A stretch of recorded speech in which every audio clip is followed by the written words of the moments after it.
I was kicked out of my home because my entitled twin sister got pregnant, and then years later, she had the audacity to show up at my doorstep, demanding to move in. I'm 28 now, and I know this sounds like the kind of plot you'd find in a soap opera, but I assure you, it's all true, and the emotional wounds I carry are a testament to it. From the moment I was born, I knew I was unwanted, not in the accidental, we didn't mean to have a second child way, but in the kind of brutal honesty that lets you know your parents wish they had never had you in the first place. My parents wanted a daughter, and when they got my twin sister, they were overjoyed.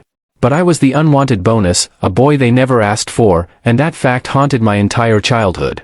The knowledge that they would have happily chosen to terminate my existence clung to me like a weight I couldn't shake off, coloring every moment of my life. It wasn't just favoritism, it was extreme. Growing up in that house was like living in a divided kingdom, except I was on the outside of the castle, looking in. My twin sister was the cherished one, the golden child, the star of the show. I was the afterthought, the one who didn't fit into their perfect family picture. She had everything, a wardrobe that rivaled a Disney princess's, while I would be lucky to get a new pair of socks on Christmas. Her birthdays were celebrated like royal events, showered with gifts and attention. Meanwhile, my own birthdays passed like any other day. The message was clear, I didn't matter. And it wasn't just the material things. The small, everyday reminders that I wasn't wanted were more painful than any lack of gifts.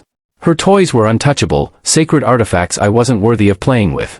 Mealtimes were like a ritual to remind me of my place. My sister got the best portions, the choicest cuts of food, while I was given whatever was left over, as though I should be thankful to even get that. School didn't offer any reprieve. Parent-teacher conferences were painful. My parents would fawn over my sister's every little achievement, from finger paintings to participation ribbons, while my academic accomplishments were barely acknowledged. Why can't you be more like your sister, was a question so often repeated that it became a part of my identity. The only person who ever made me feel seen was my grandfather. With him, I wasn't the unwanted child or the disappointment. I was just me. He taught me to fish, told me stories of his youth, and made me feel important, if only for a few hours each week. But when I was 13, life dealt me another cruel blow, he passed away. It felt like the one person who cared about me was ripped away, and with his death, the last bit of balance in my life disappeared. The favoritism became even more pronounced, and I was left to fade further into the background. By the time I was 16, I was just counting down the days until I could leave. But life, it seemed, wasn't done with its cruel twists. Just when I thought things couldn't get worse, my twin sister dropped a bombshell. She got pregnant. She was 16, and the father? A 19-year-old high school dropout with no future. In any other family, this might have been a wake-up call, a moment of tough love, maybe even disappointment. But not in my family. Oh no, this was treated like a grand achievement. My parents practically celebrated her pregnancy as though she had won some prestigious award. Before I knew it, my parents had organized a shotgun wedding for my sister. They were thrilled about the baby, more so than anything I had ever done or could ever do. I was pushed even further into the shadows, as if that were possible. The resentment I'd carried for years grew into something unmanageable, and when I finally left that house, I felt like I was escaping a prison. Years went by. I built a life for myself, away from the family that had never truly been mine. But then, out of nowhere, my sister showed up at my door, demanding to move in with me. After everything, after the years of being treated like I didn't exist, after being kicked out of my own home because of her, she had the nerve to ask me for help. This isn't a story about anger, though. It's about survival. I crawled through the trenches of family dysfunction and toxicity, and somehow, I came out on the other side. Battered, yes, but unbroken. This is a story for anyone who has ever felt like the black sheep, like the unwanted child, like someone who didn't belong. It's about learning that sometimes, the family you build for yourself is far more valuable than the one you're born into. My journey was painful, messy, and at times, it felt impossible. But through it all, I learned to stand up for myself and create a life where I could finally feel like I mattered. If you've ever felt like you don't belong, I want you to know, you do. And you're not alone. I already know how this sounds, like something straight out of a TV show. But trust me, every word of my story is true, and the emotional scars I carry prove it. Growing up, I always felt unwanted, not in the oops, we forgot to use protection way, but in a far more profound sense. I was the unwanted half of a twin set, a reality that weighed heavily on my chest like a boulder. My parents wanted a daughter, and they got one, along with the bonus package that was me. For years, I carried this knowledge, which colored every interaction and every family dinner. The resentment festered and grew, taking root deep within my psyche. I'm not writing this from a place of anger anymore. I've crawled through the trenches of family toxicity and emerged battered but unbroken. This is a story about favoritism taken to the extreme, about a childhood where hand-me-downs weren't just clothes but a way of life. It's about being pushed out of your own home and finding strength in the most unlikely places. Most importantly, it's about learning that sometimes the family you choose is more valuable than the one you're born into. So if you've ever felt like the black sheep, the unwanted child, or just someone struggling to find their place in a world that seems stacked against them, this story is for you. It's not a tale of overnight success or easy solutions. It's messy, it's painful, and at times, it might make your blood boil. Let me take you on a journey through the ups and downs of my life, one that led me from sleeping in a tent in my parents' backyard to buying my own house. From feeling worthless to standing up for myself against all odds, it's been a hell of a ride, and I'm finally ready to share it with you. Growing up, our house wasn't just divided, it was a fortress with me on the outside. From day one, it was clear who the star of the show was, and spoiler alert, it wasn't me. My twin sister might as well have been an only child for all the attention and love she received. While she had a wardrobe that could make a Disney princess jealous, I was lucky to get a pair of new socks for Christmas. Birthdays were a special kind of torture. My sister would be showered with gifts while I got nothing but the reminder that I was aging but still left in the shadows. It wasn't just about the material things. It was the little day-to-day reminders that I was the unwanted tag-along in this family portrait. My sister's toys were sacred relics, never to be touched by my unworthy hands. Heaven forbid I so much as breathed near her dollhouse. You would think I was trying to burn down the actual family home. Meal times were a special kind of torture, too. My sister got first pick of everything, the choicest cuts and the largest portions. I was left with whatever scraps were left, served with a side of, be grateful you're getting anything at all. I learned early on that in this house, some were more equal than others. School was no refuge either, parent-teacher conferences were a joke. My parents would gush over my sister's finger paintings like they were Picasso originals, while my report card might as well have been written in invisible ink for all the attention it got. "Why can't you be more like your sister?" became the unofficial family motto, tattooed on my psyche in permanent ink. In this storm of favoritism and neglect, there was one beacon of light, my grandfather. He was the only one who truly saw me.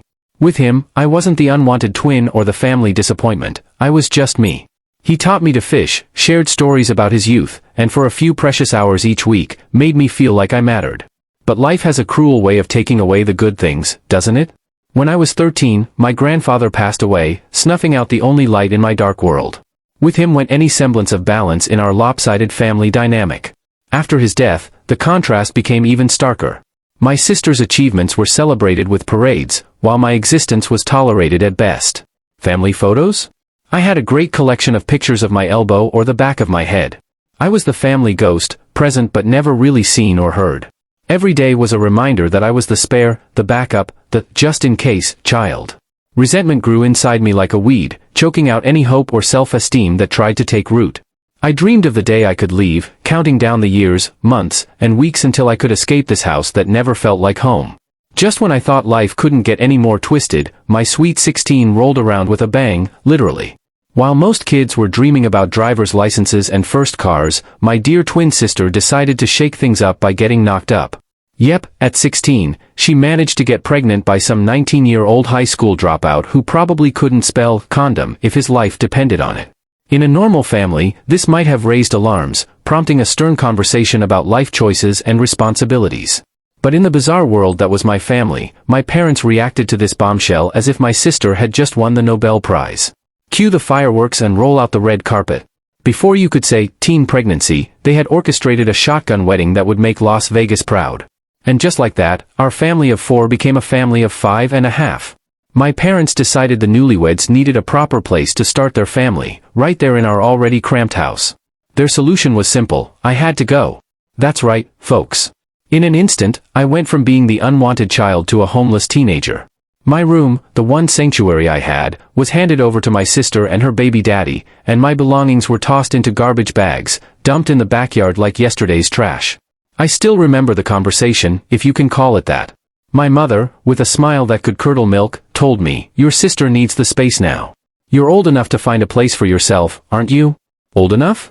I was 16, the same age as my pregnant sister, but apparently, that didn't matter. There I stood, in our backyard with my life in garbage bags, wondering what I was supposed to do next. The simmering resentment that had been brewing for years suddenly boiled over. I was angry, no, I was furious, at my parents, my sister, her loser boyfriend, and the entire damn world.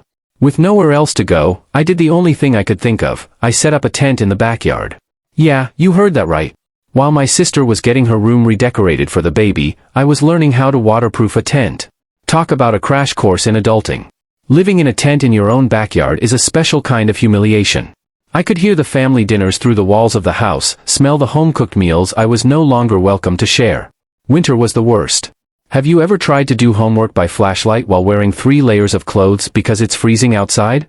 Let me tell you, it's not conducive to academic success. School became a joke. How could I focus on algebra when I was worried about whether my tent would still be standing when I got home? My grades plummeted, but of course, no one noticed. They were too busy cooing over my sister's growing belly. But life has a way of throwing you a lifeline when you least expect it. For me, it came in the form of a local bakery. I had been scrounging for odd jobs, anything to earn a few bucks for food and supplies. The owner, a gruff old guy named Frank, caught me eyeing the day-old bread one evening. Instead of chasing me off, he offered me a job. It wasn't much, just sweeping floors and helping with deliveries, but it came with a perk that felt like winning the lottery, a small room above the bakery where I could sleep. No more tent, no more shivering through the night. I had a roof over my head, even if it did smell like sourdough all the time. I dropped out of high school soon after. It wasn't an easy decision, but let's face it, my education had taken a back seat to survival a long time ago. Besides, working at the bakery taught me more about life and hard work than I ever learned in a classroom. Frank became the father figure I never had. He was tough, sure, but fair. He taught me the value of hard work, the importance of showing up on time, and how to make a mean apple turnover. For the first time in my life, I felt like I had value. I wasn't just the unwanted twin or the family disappointment. I was a worker, a learner, someone with potential. The irony wasn't lost on me. Here I was, the black sheep of the family, working my ass off and learning real-life skills while my golden child sister was playing house on my parents' dime. The resentment was still there, a constant companion, but it was now joined by something new, a fierce determination to prove them all wrong. Every early morning shift, every late night cleaning up, every new skill I mastered was a middle finger to the family that had tossed me aside. I promised myself that. My knuckles tightened, turning white as I braced myself for what was coming. My sister, filled with confidence and entitlement, pushed past my mother, who was cradling her latest baby against her hip. "Nice place, bro," she said, glancing around the foyer as if evaluating its worth, her eyes lingering on every detail. "Bet you've got plenty of room, huh?" In that moment, the true purpose of this family reunion became clear. I felt my jaw clench, years of resentment bubbling up like molten lava in my chest. My father, ever the diplomat, cleared his throat and attempted to play peacemaker. "Son, we thought with your sister's family growing and this big house of yours, maybe it's time to let bygones be bygones. Family should stick together after all." I almost laughed at the irony. Family? Since when had I been considered part of theirs? But I bit my tongue, years of suppressing my feelings taking hold. "What exactly are you suggesting?" I managed to ask, my voice surprisingly steady despite the storm brewing within. Mom beamed, clearly interpreting my question as encouragement. "Well, we thought we could all move in here. Wouldn't that be lovely? One big happy family." The phrase echoed in my mind, each repetition stoking the fire of resentment that had burned for years. Images flashed before me, sleeping in a tent, toiling dawn till dusk at the bakery, countless nights spent crying myself to sleep, wondering why I was never good enough. And now, here they were, standing on the porch of the home I had built with my own sweat and tears, asking, no, demanding, to be let in, to take over, to push me aside once again. I felt something snap inside me. The years of pent-up anger, hurt, and resentment erupted like a volcano. "No," I said, my voice low but firm. "Absolutely not." The smiles faltered. Mom looked as if I had slapped her. But we're family," she sputtered. "Family?" I laughed bitterly, but there was no humor in it. Where was this family when you kicked me out at 16? Where were you when I was sleeping in a tent in the backyard? Where were you when I was working my ass off at the bakery or pulling double shifts at the plant? They stood there, shocked into silence. For once, I had their full attention. This house, this life I've built, I did it all on my own, without you. Despite you. And now you think you can just walk in and claim it as if you have any right to it?